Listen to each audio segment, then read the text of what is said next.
peut démarrer? Oui. Oui, bonjour à tous. Merci d'être venus, aussi nombreux. Merci à quelques étudiants que nous avons là. Bravo, on les applaudit.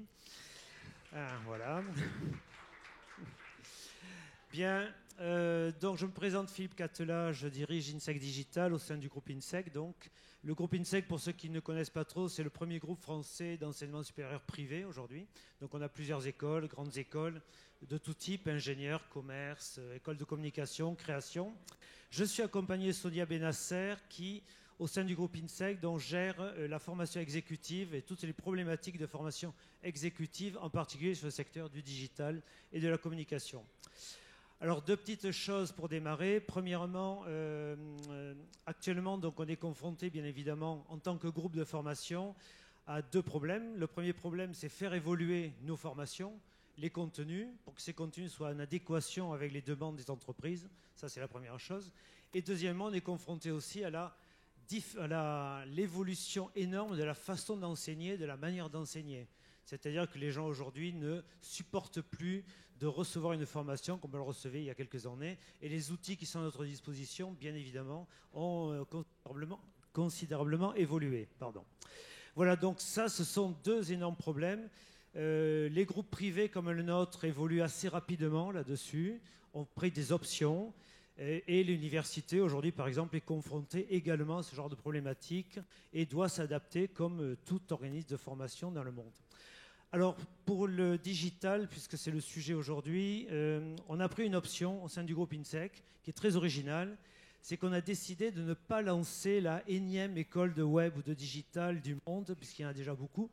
Et vous êtes abreuvés donc d'écoles de web et de digital, mais de travailler le digital avec un petit peu, peut-être une réflexion qui va un petit peu plus loin, c'est-à-dire nous allons utiliser au sein de nos écoles les meilleurs programmes et qui sont, école par école, les plus performants et les plus intéressants donc, pour les étudiants dans le domaine du digital. Donc, bien évidemment, sur tout ce qui va être les aspects créatifs du digital, on va travailler avec l'école de création, sur la communication et le marketing avec l'école de communication, et sur la data et sur le dur et bien sûr tout ce qui va être développement avec l'école d'ingénieurs. Voilà un petit peu le choix qu'on a fait. Et donc, on a créé INSEC Digital avec une offre originale de programmes qui s'adresse à la fois, bien sûr, en formation initiale pour tout le monde, et surtout, à l'heure actuelle, on a énormément de demandes pour la formation professionnelle et, je dirais, la digitalisation un petit peu des fonctions et des métiers qui, bien sûr, s'opèrent à peu près dans tous les métiers à l'heure actuelle. Donc, une offre originale et, je dirais,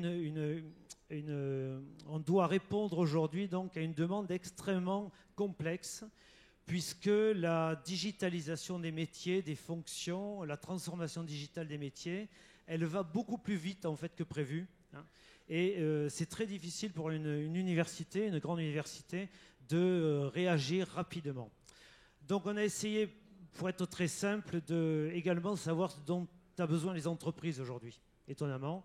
Et donc on a fait un sondage la semaine dernière, d'ailleurs, qui a fini la semaine dernière avec OpinionWay, pour savoir quelle était aujourd'hui la demande très rapide et réelle des entreprises en termes de métiers. Donc vous trouverez donc les résultats de ce sondage sur notre site INSEC Digital la semaine prochaine. Il y a deux petites tendances. D'abord, on parle beaucoup aujourd'hui de l'économie va mieux, performante, moins de chômage, etc., etc. Et les startups vont peut-être sauver le monde. Alors oui, mais pas dans le domaine du recrutement, puisqu'aujourd'hui, sur toutes les startups que l'on a interrogées, OpinionWay a interrogé, il y a quasiment que moins de 10% des startups qui s'apprêtent à recruter dans les 6 prochains mois, par exemple. Alors que du côté des grandes entreprises, des grands groupes, là, on est à 25-30% de recrutement prévu dans les prochains mois.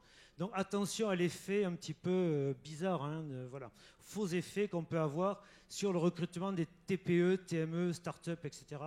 Où en fait, quantitativement, ça va représenter peu d'emplois d'une façon générale par rapport aux grands groupes.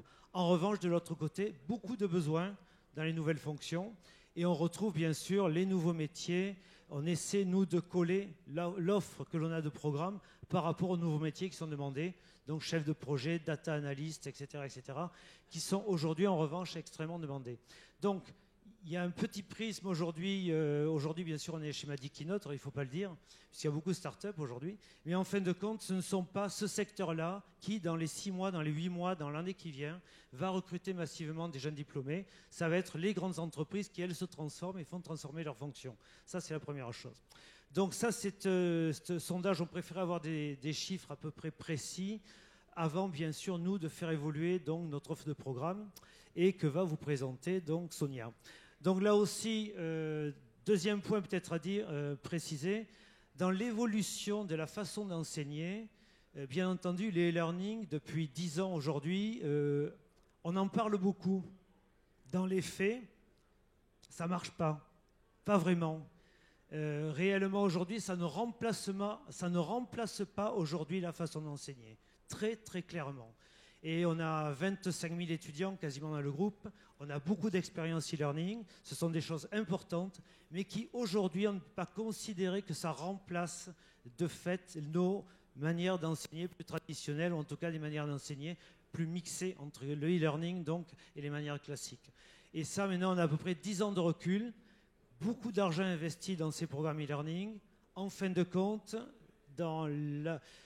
les gens sont moins adaptables que ça et cherchent en tout cas dans la relation de formation quelque chose qui est beaucoup plus humain et qui ne peut pas totalement être remplacé par du e-learning. Et ça, c'est très très clair aujourd'hui. C'est pour ça aussi que notre groupe ne s'est pas lancé dans l'aventure e-learning de façon échevelée, on va dire un petit peu. Mais au contraire, nous petit à petit, nous produisons quelques programmes que nous implémentons dans nos cycles de formation, mais pas de manière totalement donc, déconstruite ou trop rapide, en tout cas, par rapport à ce que souhaitent les gens aujourd'hui. Voilà, je vous remercie. Je laisse la parole à Sonia. Donc. Merci. Donc, je vais effectivement tenter de vous présenter l'offre en termes de transformation, en termes de formation, je dirais, exécutive. Avant toute chose, la transformation digitale est une affaire à la fois de compétences, mais également de culture. Nous avons pour objectif, effectivement, au sein de nos écoles, au sein de notre groupe, d'accompagner les entreprises dans cette grande transformation, mais également, je dirais, les apprenants, les alternants dans ce parcours professionnalisant et dans cette volonté, effectivement, de parfaire leur savoir et leur connaissance tout au long de leur parcours professionnel. Donc c'est un investissement plus que jamais nécessaire pour l'entreprise pour qu'elle puisse appréhender effectivement les mutations profondes du marché de l'emploi, mais également pour le salarié, puisque c'est un outil de motivation, et pour les organisations, un levier stratégique non négligeable. Levier de performance, levier de compétitivité. Le baromètre des DRH de 2017 a mis en exergue un certain nombre de compétences, notamment des compétences jugées essentielles. Ils ont défini ce qu'on appelle le top 10 en termes de formation. À plus de 80%, la gestion de projet est une compétence essentielle qui intervient dans l'organisation opérationnelle et dans la digitalisation des structures. Les leviers de performance à hauteur de 68%, la maîtrise d'outils d'analyse à hauteur de 63% et le social media à hauteur de 61%. On a vu apparaître dans ce top 10 de formation de nouvelles techniques, de nouveaux savoirs, notamment tout ce qui a trait à l'UX design, à plus de 30%, le growth hacking.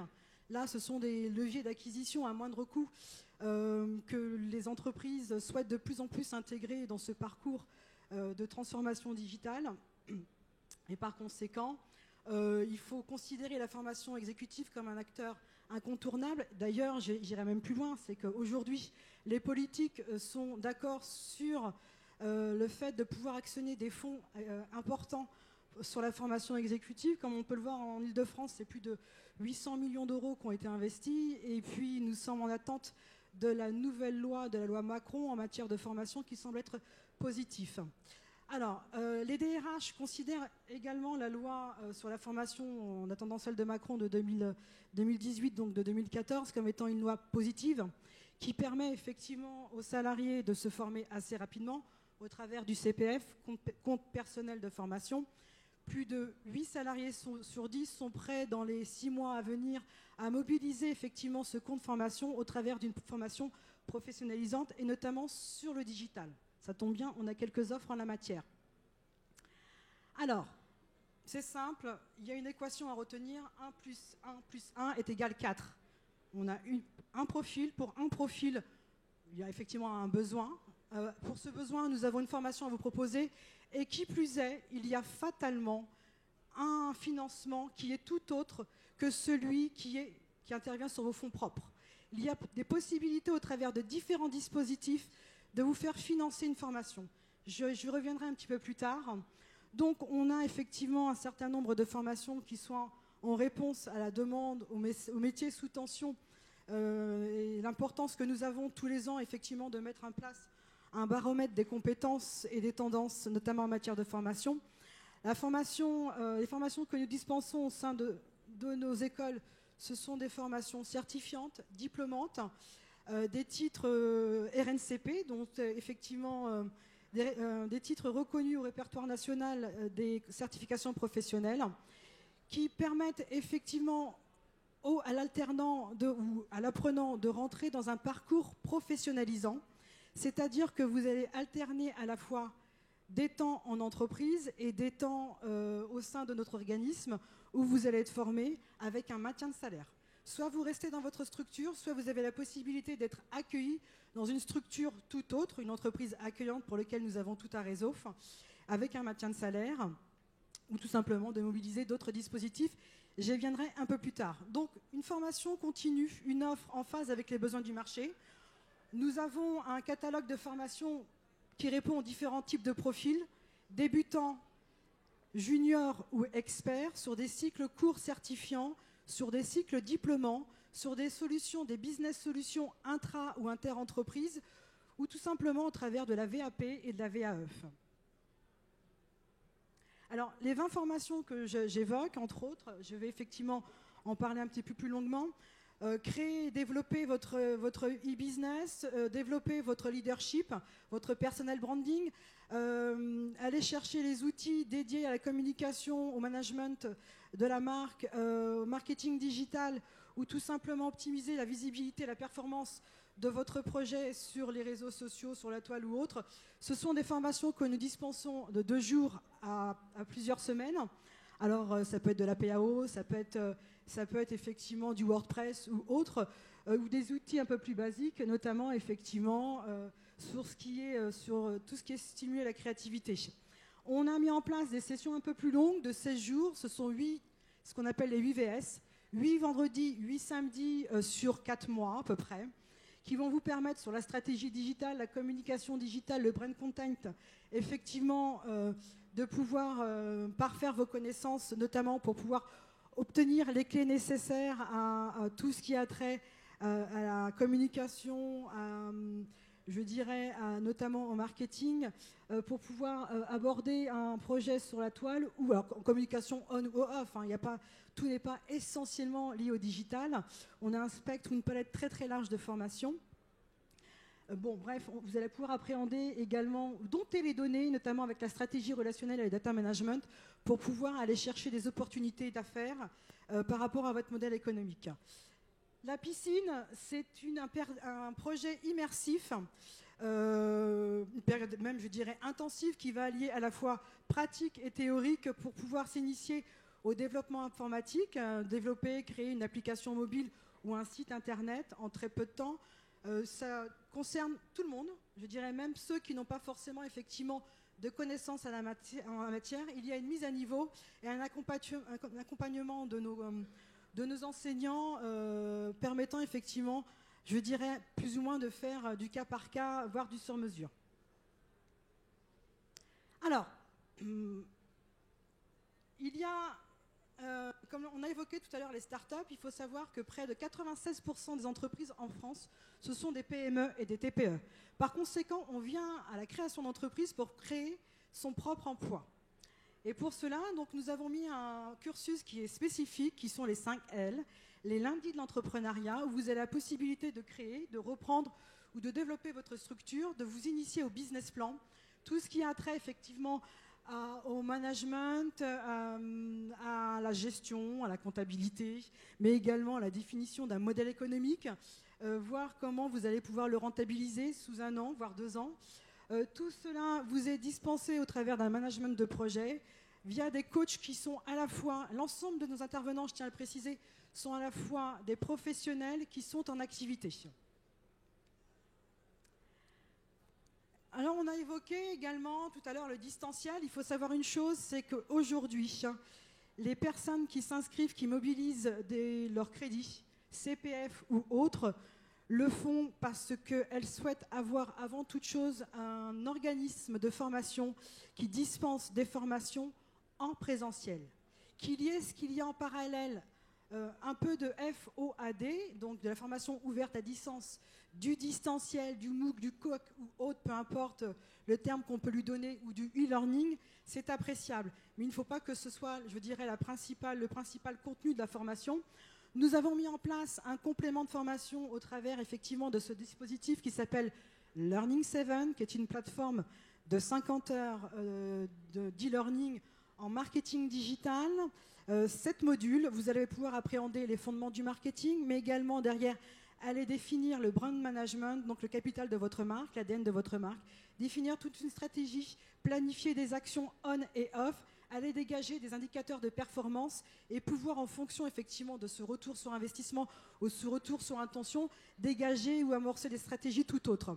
Ce programme a été créé en partenariat avec Facebook, Google entre autres, et puis YouTube et Insta. Donc il peut être associé à des workshops, ce que l'on fait, des ateliers de travail sur effectivement des points bien précis. Alors, nous avons évoqué les cycles courts certifiants, nous avons également des cycles diplômants. Titre RNCP de niveau 1 et 2, nous avons le bachelor qui s'appelle Digital Design et Multimédia, qui est plutôt création, design et multimédia, je suis désolée. 2 rentrées par an, c'est un programme qui se déroule en alternance sur une année. Je tiens à préciser que nous avons un Career Center qui accompagne les apprenants et les alternants afin de trouver une entreprise pour financer effectivement cette année d'alternance. C'est un bachelor qui va permettre d'avoir une vision et une formation assez large à la fois de la prise de projet, donc de la gestion de projet de A à Z, que ce soit en on ou en off, application mobile, site internet, vitrine ou e-commerce. Vous allez pouvoir effectivement gérer ce projet de A à Z en parallèle de la création d'un cahier des charges, définir une stratégie, développer, créer de la visibilité, de la performance grâce à des outils de communication, réseaux sociaux ou autres. Du gros hacking, je l'ai évoqué, ce sont des leviers d'acquisition à moindre frais. Faire du transmédia, utiliser le on et le off, avoir des solutions effectivement de communication 360. Donc, alors que ce soit effectivement pour de la création de sites ou d'applications mobiles, c'est essentiel, je le dis vraiment. Aujourd'hui, on abandonne de plus en plus l'ordi au profit des tablettes et du mobile. D'ailleurs, le e-business se développe énormément. L'achat sur le téléphone se développe énormément.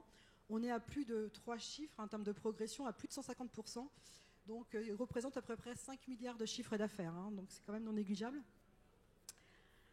Au-delà du bachelor, nous avons des M1 et des M2, 16 filières pour se spécialiser en M1, que ce soit en communication, que ce soit en création dans le digital, dans le média ou dans le marketing.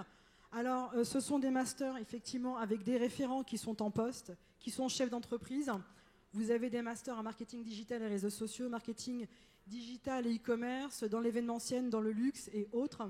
On crée des temps forts pour pouvoir effectivement dispenser des savoirs un peu différenciants et innovants auprès de nos différents élèves. On travaille également sur le personal branding, sur le transmédia, sur le storytelling, apprendre à pitcher, savoir effectivement discourir, travailler l'oralité. Ce sont des éléments essentiels. Lorsque demain vous défendez un business, un modèle économique devant une agence ou autre, ou devant une entreprise, vous devez effectivement le mettre en valeur. Bon, on le fait au travers de nos différents masters M1 et M2. Nous avons également par exemple en M2, 16 filières, dont 4 anglophones, avec des passerelles à Londres, à Berlin et puis à San Francisco. Possibilité effectivement d'alterner un parcours en France et à l'étranger. 2 rentrées, donc une rentrée au mois d'avril et une rentrée au mois de septembre pour les M1 et pour les M2 en octobre. La VAE et la VAP. Alors, vous êtes un professionnel, vous avez quitté le banc des écoles depuis un certain nombre d'années, mais vous souhaitez donner un nouveau souffle à votre carrière, voire une nouvelle corde à votre arc. Vous pouvez le faire au travers de la VAE. La VAE, c'est la validation des acquis et des expériences. L'intérêt, C'est effectivement, vous avez eu un bac plus 2 par exemple, et vous avez quelques années d'expérience, et vous souhaitez valoriser ces années d'expérience autre que par un parcours initial ou un parcours en alternance, avec pour obtention un examen.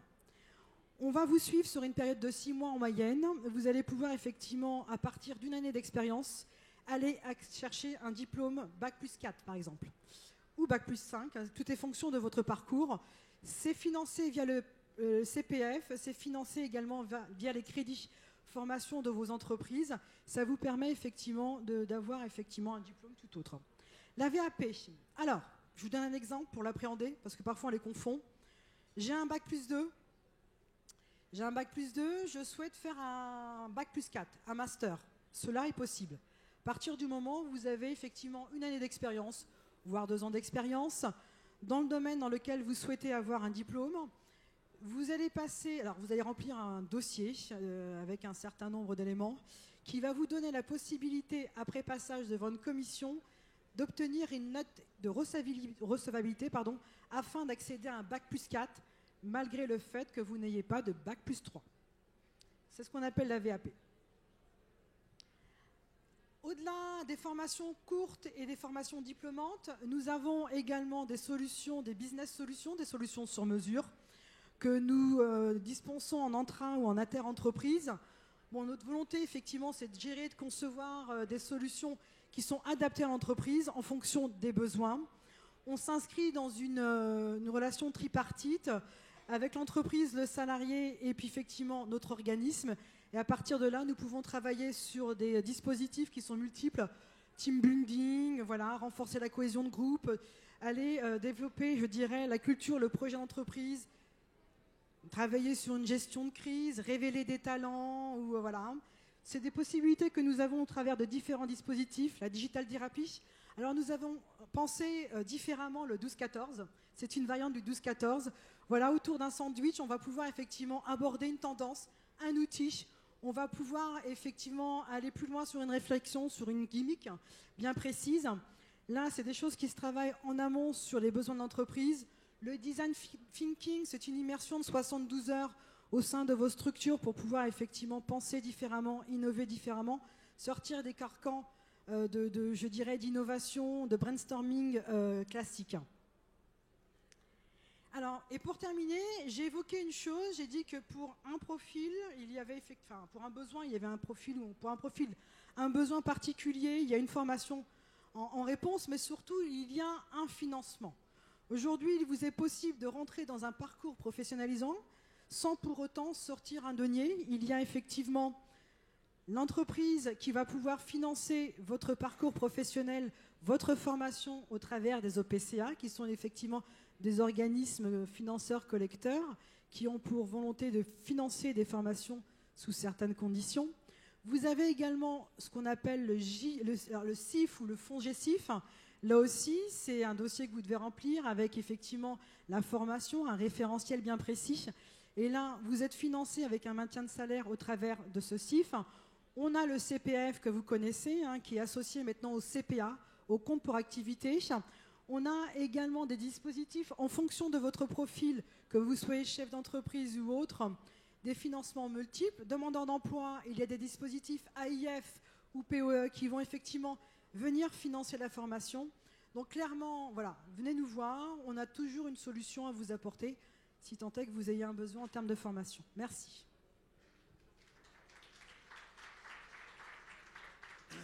Oui, peut-être pour terminer, un petit mot sur l'entrepreneuriat. On a vu quand même une énorme évolution depuis 15 ans au niveau des étudiants qui sortent de nos promotions. Il y en a aujourd'hui un nombre non négligeable qui veulent se tourner vers l'entrepreneuriat. Alors pas obligatoirement parce que pour trouver ou pour créer leur emploi, c'est pas tellement là-dedans, c'est parce qu'ils ont une vraie idée et puis ils ont envie de se lancer là-dedans. C'est quelque chose qui était totalement différent il y a 20 ans, il y a 15 ans. Aujourd'hui, les jeunes sont tournés vers l'entrepreneuriat.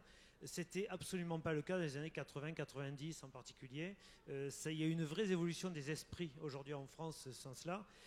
on leur conseille réellement de se faire accompagner parce que c'est toujours plus compliqué de lancer une entreprise, c'est toujours aussi compliqué, on a l'impression que c'est plus simple qu'avant, c'est pas plus simple qu'avant, c'est juste entrer dans les mœurs, c'est-à-dire que les gens n'ont plus envie qu'avant, mais c'est pas obligatoirement plus simple. Et donc aujourd'hui, le conseil que l'on donne, c'est le cas de beaucoup d'intervenants qui sont chez nous, faites-vous accompagner au moins pendant quelques mois au sein de nos organismes. Ça ne coûte quasiment rien, ou rien du tout d'ailleurs, de façon générale. Et ça vous évite énormément d'erreurs si vous voulez vous lancer juste ou pendant vos études ou juste après vos études, puisque vous avez des connaissances théoriques, pas obligatoirement des connaissances pratiques. Ça peut vous éviter donc de perdre du temps, de l'argent, etc. Et d'avoir un temps d'incertitude, je dirais, dans l'accès à votre future vie professionnelle. Donc voilà, ça c'est vraiment un conseil global qu'on peut donner pour les jeunes qui sont encore qui sont donc en université et qui veulent se lancer sitôt sortis de l'université. Voilà, est-ce qu'il y a quelques petites questions éventuellement là-dessus? Pas de questions. Pour la route. On a fini 0-0. Oui, puis on est bon, c'est incroyable. Ouais, merci. Bien. Merci à tous. Au revoir.